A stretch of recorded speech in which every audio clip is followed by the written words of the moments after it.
All right, we'll get started today. Thank you, everybody, for showing up. Let me know if this is a little too loud or if it's not loud enough. And seems like it's good in the back. That's what I like to hear. We'll try to get through this in a half an hour if we can, maybe even faster. I know it's 12 o'clock. It's lunchtime. So we'll have some fun here today. If any of you don't know me, which probably the most of you don't, my name is Sean Harris. I go by Big Sean Harris on Twitter. Not because my size. Yeah, it's because my size. And I used to play basketball professionally, not in the NBA, overseas. I played Division I basketball, and then I played overseas. I started out in Colombia in South America, and then I made my way out to Europe, lived in Spain for a few years, in Finland, and all around. So games and winning has been a part of what I do for a long time. I got into Bitcoin, started buying back in 2019, and just went down that rabbit hole. Started studying it in 2017. So we'll get started. My whole point today is to just explain the game of money. I want to explain what that game of money is, what it looks like, how the game can get rigged or corrupted, and what you can do to win the game of money. So the majority of the time today will be shown how money can be corrupted, how it can be rigged, and then kind of at the end, we'll show the solution. Spoiler alert, Bitcoin fixes this. All right, let's get it going. Oh, that's the wrong button. Here we go. So about 13 years ago, there was an experiment called the Berkeley experiment. It was a rigged Monopoly game that researchers were doing. It was a psychology experiment. They wanted to see how rich people would react versus poor people. Would rich people be mean? Would they be nice? Would they be giving? You know, how would they act? It was a psychology experiment. So what they did was they took the Monopoly game and they made a rich player, they made a poor player. Essentially, the rich player, they gave $2,000 at the beginning of the game, and the poor player, they gave $1,000 at the beginning of the game. And every time they passed go, the rich player would get $200. I guess I can use this right here. The rich player would get $200. The poor player would get $100 when they would pass go. The rich player, he'd get to use 2 dice. Poor player, sorry, chump, you get to use 1. So obviously, what would happen? The game was rigged for the rich player.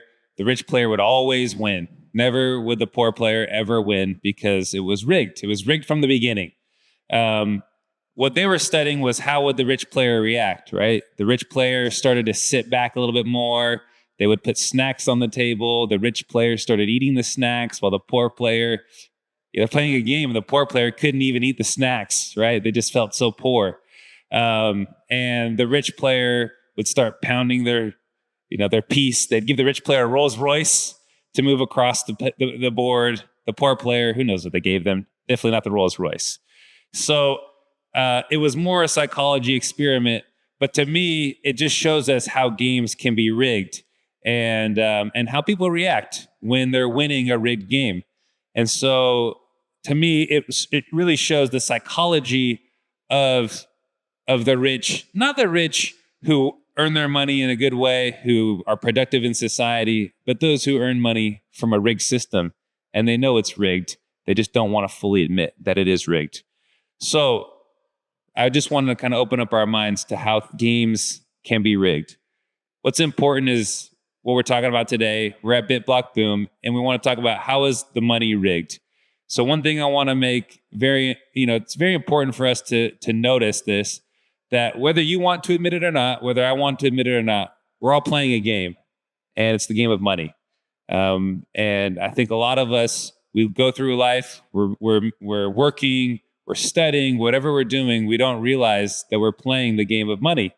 And if you don't know that you're playing the game of money, you're more than likely losing at that game because someone else is manipulating that game. Someone else is manipulating your money and you don't even know it.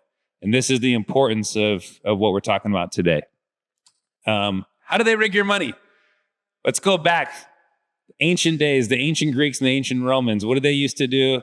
This is one of the first times that money was ever rigged, called coin clipping or coin shaving. Now, what they used to do was they used to have those coins, right? Those gold coins or silver coins, and they used to be smooth on the outer edge.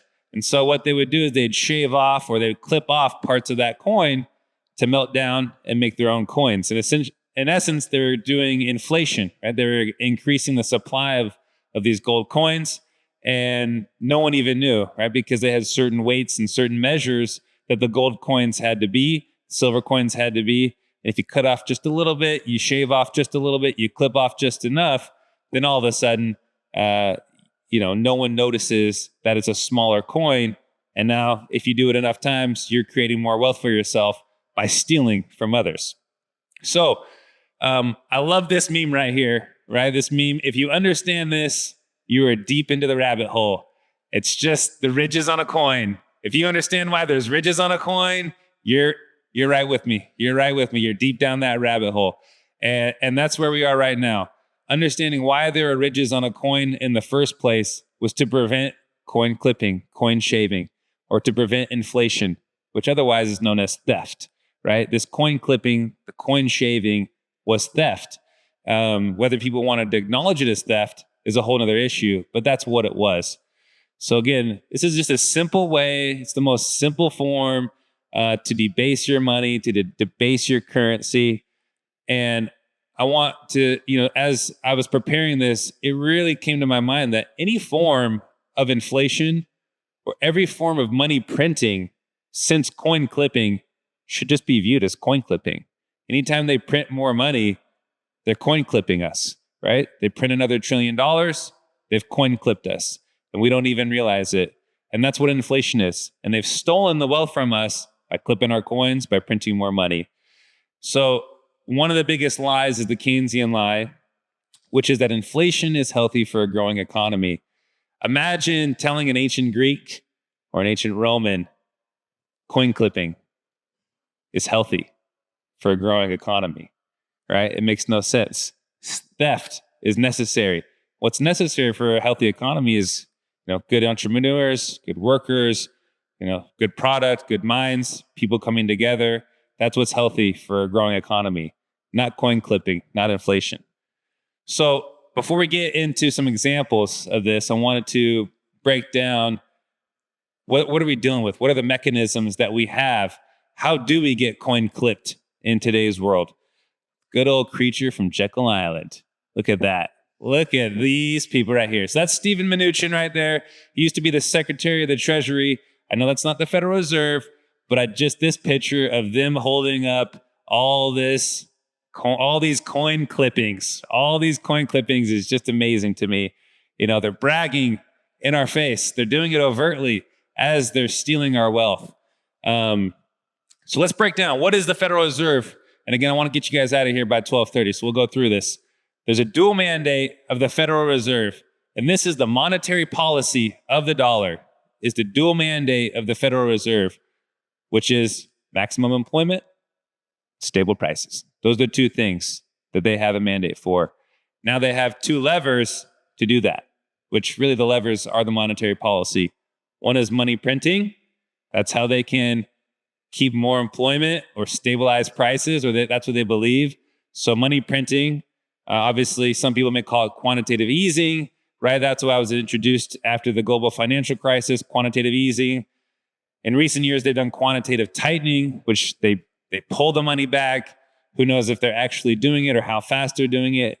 But soon enough, they always will have to do more quantitative easing, which is money printing. And the other tool that they have, or lever, is just adjusting the interest rate. So as you guys know, Jerome Powell, who's the chairman of the Federal Reserve, he comes out every quarter and he has his smoke signals, and he'll say, we're going to raise the interest rate, we're going to lower the interest rate. And that's how they do it. That's how they overtly coin clip us and steal from us without us even realizing it. They create this big thing, this big Federal Reserve, and they have the control over the dollar, and that's how they can coin clip us without even knowing.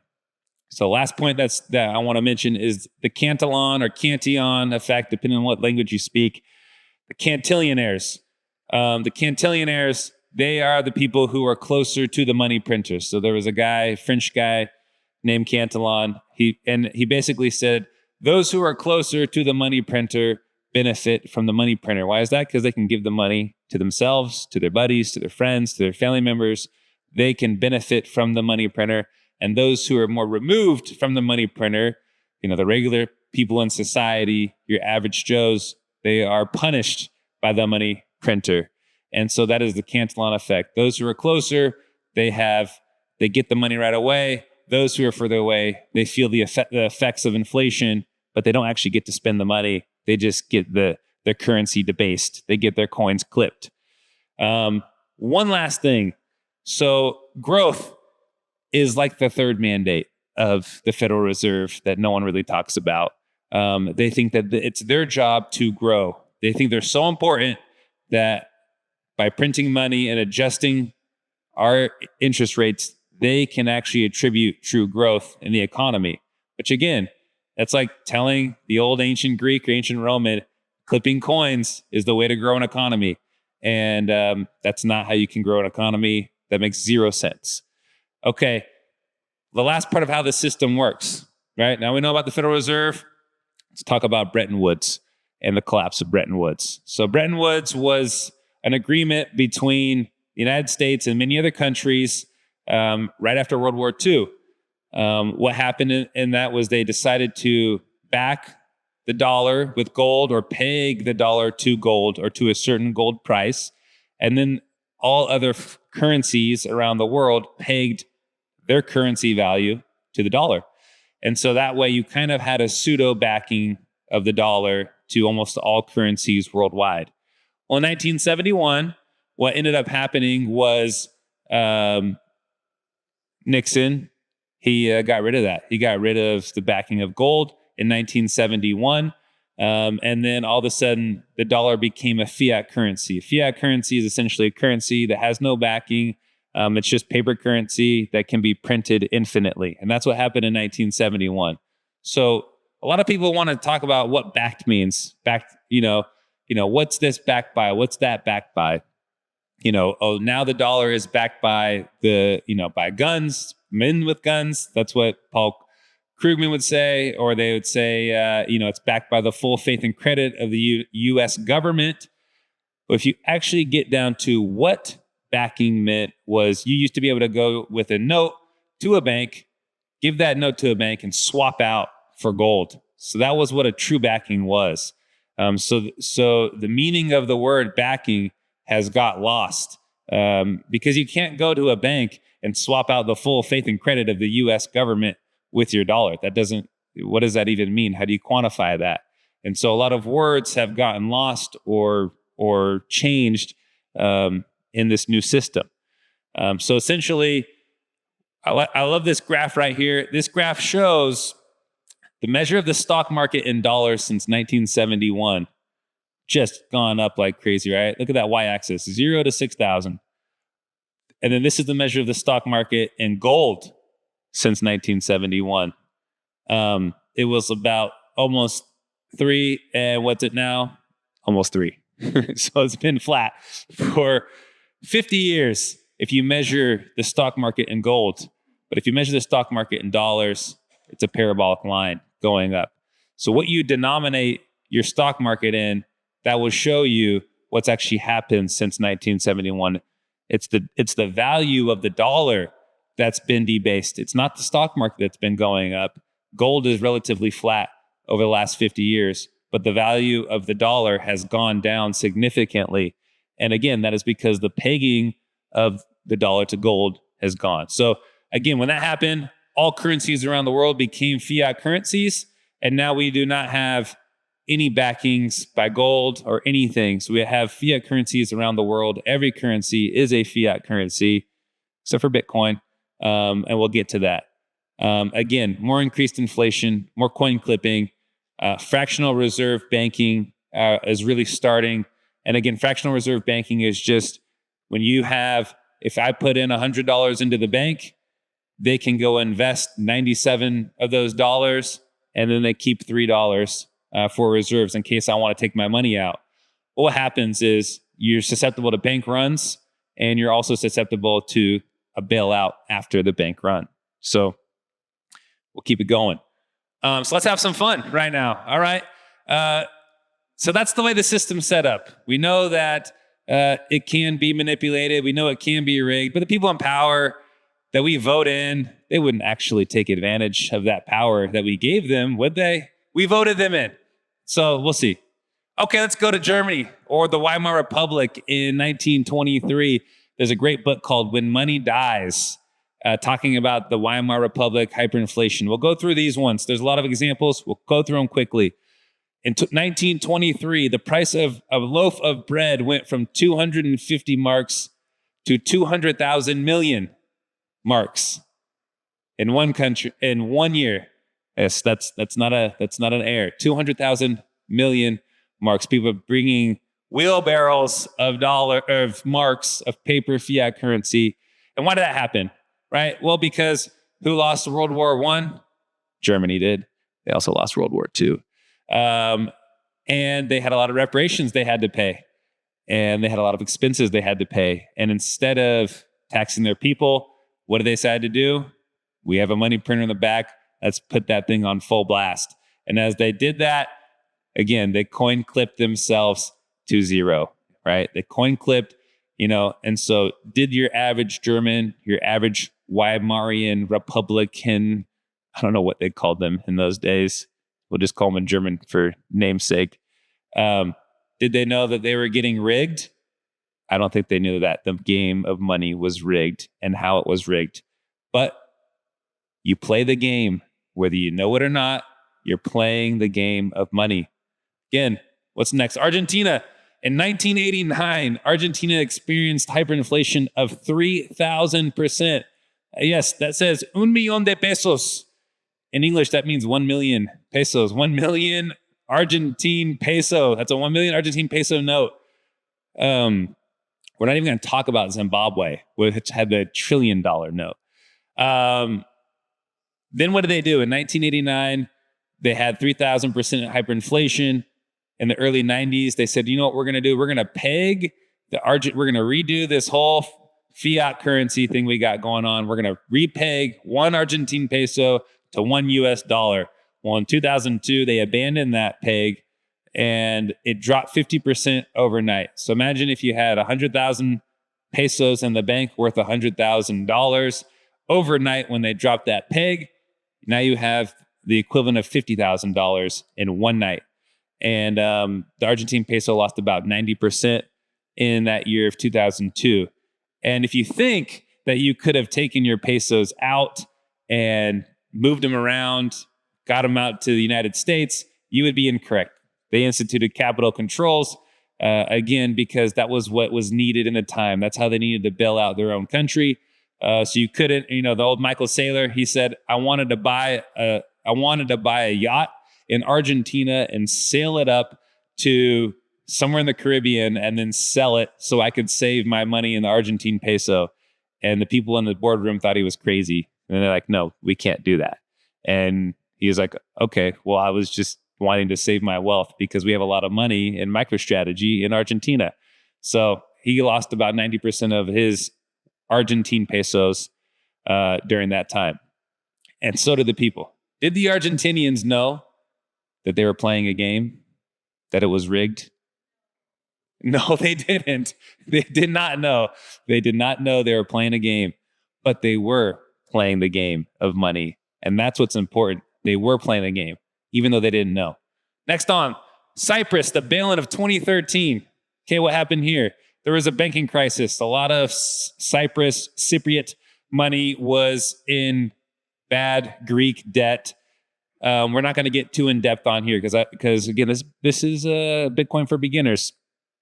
Essentially, what they had was a lot of risky banking investments that went south. But a bail-in is different than a bailout. Bailout's when the government comes in over the top, bails out the banks. What do you think they did here? A bail-in. This is very interesting. What they did in Cyprus. What they did is they said anyone who has over $100,000 in a Cyprus bank, if you have $2 million, if you have $1 million, all of a sudden you've just donated all that money to Cyprus, and now you only have $100,000 in your bank. And so that was the bail-in of Cyprus in 2013. Again, Amazing, right? Did they know they were playing the game? Did they know it was rigged? No, they did not know that it was rigged until they got rug pulled. They did not know. And because it never happened before. But in crises, in emergencies, countries will make up any excuse they want to, any excuse they can to rig the game and steal your money. Again, this was not a government bailout. This was a bailout from depositors and investors. They bailed out the banks. And again, another form of capital controls. Do you think that the people who invested in these banks said, before you do this bail-in, I would like to move my money to Switzerland so I don't get wrecked by this? Yeah, I'm sure they probably tried that. But again, capital controls, that was not allowed. You got your money taken, you got your wealth stolen from you, and Merry Christmas, have a Happy New Year. Lebanon. Okay, we're going through these quickly.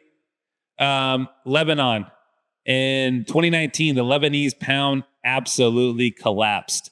Do you guys remember this? I don't know if you guys remember this. The Lebanese pound collapsed. And this was a little bit different, right? Another form of capital controls that had to do with hyperinflation. What are these people doing right here? They are breaking into a bank and robbing a bank. But what are they robbing the bank for? Their own money. They're robbing the bank for their own money. Never heard of that before.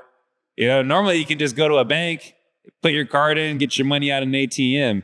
But what happens when you have money in the bank in a country that has had a currency crisis and the bank says, we don't want a bank run. We're not going to give you your money back. Sorry. You want to pay for medical bills? You want to pay for food?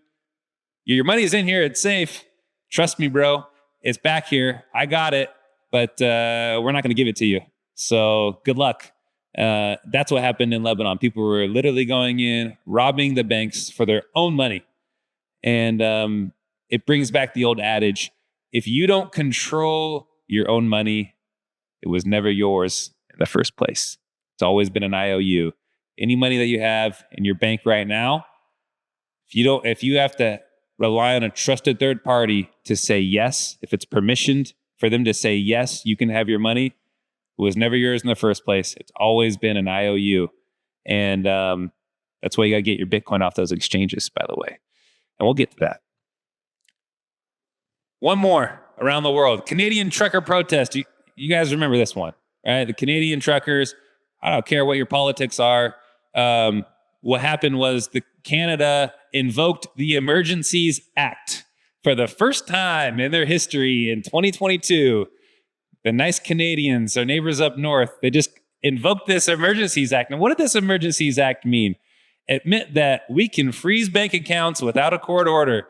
So anyone who donated, anyone who protested, if they got your name, lots of people had their bank accounts frozen. Canadians had their bank accounts frozen without a court order, without any due diligence, any due justice, whatever that word is. I can't think of it right now. Due process. There we go. You get a Bitcoin. And they froze their bank accounts, seized money, and coin clipped these people and coin clipped the donors, people who are donating to the Canadian truckers. Whether you agree with the truckers or not, it doesn't matter. What matters is the game was rigged. Their money was rigged. They didn't know it. Did you think that the people who donated to GoFundMe, did you think that the Canadians who donated, who got their bank accounts frozen, did they know that the game was rigged? No, they didn't. Did they know that they were playing a game of money? No, they did not. But they were playing the game. And if you don't know you're playing the game, you're going to get left behind. Okay, so this has happened in other countries. It's happened in Canada. This happened in Lebanon. It's happened in Argentina. It's happened in third world countries, right? This cannot happen in the United States of America. Have any of you heard of the global financial crisis? I'm sure you have. 2008, the global financial crisis. What happened here? Banks gave home loans to people with poor credit. That simple. They gave all these home loans to people with poor credit. Then they leveraged these loans. Then everything went bust. another more risky investments by the banks. Now, who was bailed out? Were the homeowners bailed out by these bad practices? No, they were not. But who was bailed out? The banks who made the bad loans. The banks were bailed out. The automakers were bailed out. Even insurances like AIG were bailed out, but not the homeowners. Millions of people lost their homes, their jobs, and their savings due to the bank's risky games. Again, it's not, you're playing a game of money, and it's happening even here in the United States. What else happened? We're not even going to cover this. We'll cover this. Silicon Valley Bank, 2023, another issue of the banks going bust in the United States of America. This is not Lebanon. This is not Cyprus. This is right here in the United States of America. So what happened here was this actually wasn't as bad of a risky investment. But again, the banks sometimes don't even know that they're playing the game of money, because what happened to them was the United States Federal Reserve increased the interest rates. And as they increase interest rates, what happens to bonds? The price of bonds go down. So if interest rates go up, bond prices go down. Interest rates go down, and bond prices go up. These banks had a lot of money in bonds. And all of a sudden, as the interest rates went up, their bonds went down to the value of not nothing, but a lot less. And so all of a sudden, they didn't have, if they needed to give money back to VCs or hedge funds, if they wanted to pull their money out of the banks, they didn't have the money to give. These VCs and hedge funds figured it out, started a digital bank run on these banks, and they ended up going bust. They lost everything. Again, even the banks sometimes don't realize that they're playing the game of money, and you have to be able to shore yourself up against that. What was introduced was something I like to call FDIC to infinity. It's got a nice little rhyme to it. And what happened was, instead of guaranteeing depositors up to $250,000, now FDIC essentially just said, however much money you have in any bank, we'll guarantee it up to infinity. What does that do? Now you incentivize the banks to be even riskier, because the banks know we're going to get bailed out. Every time we make a mistake, we're going to get bailed out. We can do whatever we want. We can play the riskiest games. And something that we'll talk about in a minute, I like to call capitalism for the wins, socialized losses. So if we win, we keep all the money. If we lose, no, we don't go bust. We just get a nice bailout. Nice fresh print of $1 trillion from Uncle Sam. So one other thing, as of lately, Elon Musk mentioned that there's 14 magic money computers that create money out of thin air. This is what the Doge team has been able to find.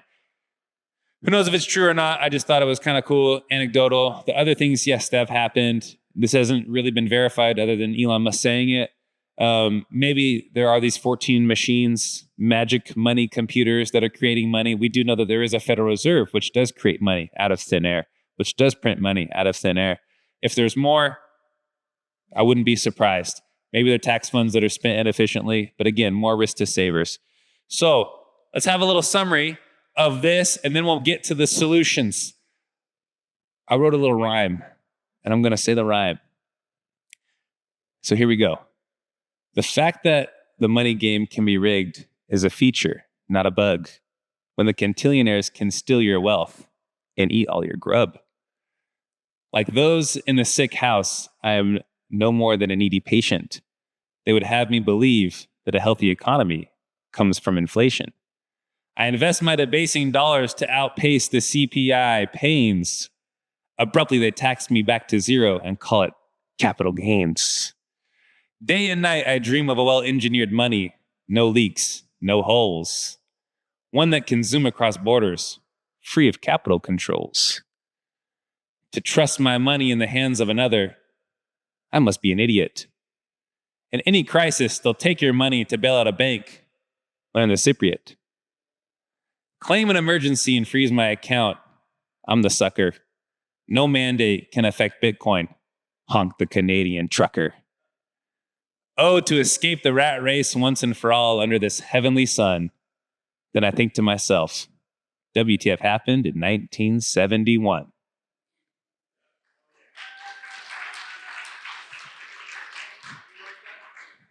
I wrote that. Yeah. No AI. No AI. It's true. No AI. Okay, now let's get to the game that no one can rig. Bitcoin. BTC sessions, beautiful smile. We'll cover a couple of these things. It's getting close, but obviously I just wanted to talk about what are the features of Bitcoin that make it so much different than any other currency, that make it different than the fiat currencies around the world. Again, your money can get rigged. It can be corrupted. With Bitcoin, you control your own money.